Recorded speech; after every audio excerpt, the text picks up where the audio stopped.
ವಿವಿಧ ಇಲಾಖೆಗಳ ಸಂಯುಕ್ತಾಶ್ರಯದಲ್ಲಿ ಮಂಡ್ಯದಲ್ಲಿಂದು ಆಯೋಜಿಸಲಾಗಿದ್ದ ರಾಷ್ಟ್ರೀಯ ಅಂಗವಾಗಿ ಆಹಾರ ಸುರಕ್ಷತೆ ಮತ್ತು ಕಾನೂನು ಅರಿವು ಕಾರ್ಯಕ್ರಮಕ್ಕೆ ಜಿಲ್ಲಾ ಉಸ್ತುವಾರಿ ಸಚಿವ ಎನ್ ಚೆಲುವರಾಯಸ್ವಾಮಿ ಚಾಲನೆ ನೀಡಿದರು.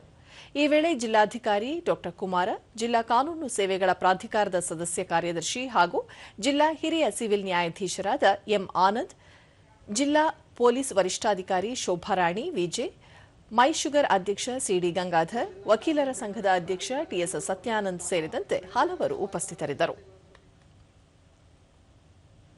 ಬಳಿಕ ಎನ್ ಚೆಲುವರಾಯಸ್ವಾಮಿ ಮಾಜಿ ಪ್ರಧಾನಿ ಮನಮೋಹನ್ ಸಿಂಗ್ ಅವರು ಜಾರಿಗೆ ತಂದ ಆಹಾರ ಕಾಯ್ದೆ ಹಾಗೂ ಬಡವರಿಗೆ ಕೈಗೆಟುಕುವ ದರದಲ್ಲಿ ಗುಣಮಟ್ಟದ ಆಹಾರ ಸಿಗಬೇಕು ಎಂಬ ನಿಟ್ಟಿನಲ್ಲಿ ರಾಜ್ಯವನ್ನು ಹಸಿವು ಮುಕ್ತವಾಗಿಸಲು ತಲಾ 10 ಕೆಜಿ ಅಕ್ಕಿ ವಿತರಿಸಲಾಗುತ್ತಿದೆ.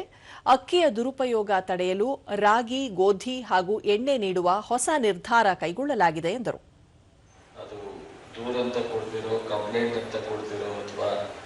ಮಾಹಿತಿಯನ್ನು ಕೊಟ್ಟಾಗ ಅದನ್ನು ಎಚ್ಚರಿಕೆ ಗಂಭೀರವಾಗಿ ತಗೊಂಡು ನಿಮಗೆ ಅದರಿಂದ ನ್ಯಾಯ ಒದಗಿಸ್ತಕ್ಕಂಥ ಕೆಲಸವನ್ನ ಮಾಡುತ್ತೆ. ಮಾಡುವಂಥ ಕೆಲಸವನ್ನ ನಾವೆಲ್ಲರೂ ನೋಡ್ಕೊತೀವಿ. ರಾಜ್ಯ ಆಹಾರ ಆಯೋಗದ ಅಧ್ಯಕ್ಷ ಡಾ ಎಚ್ ಕೃಷ್ಣ, ಗ್ರಾಹಕರಲ್ಲಿ ಕಾನೂನು ಅರಿವು ಮೂಡಿಸುವ ಕೆಲಸ ನಿರಂತರವಾಗಿ ನಡೆಯುತ್ತಿದೆ ಎಂದರು. ಸುಮಾರು 31 ಜಿಲ್ಲೆಗಳಲ್ಲಿ ಈಗ ನಾವು ಆಲ್ರೆಡಿ 19 ಜಿಲ್ಲೆಗಳು ಮಾಡಿದ್ದೀವಿ. ಈ ಕರ್ನಾಟಕ ರಾಜ್ಯ ಆಹಾರ ಆಯೋಗದ ಆಹಾರ ಭದ್ರತೆಯ ಕಾವಲುಗಾರರಾಗಿ ಕೆಲಸ ಮಾಡಬೇಕು ಅಂತ ನಮ್ಮನ್ನ ನೇಮಿಸಿದೆ.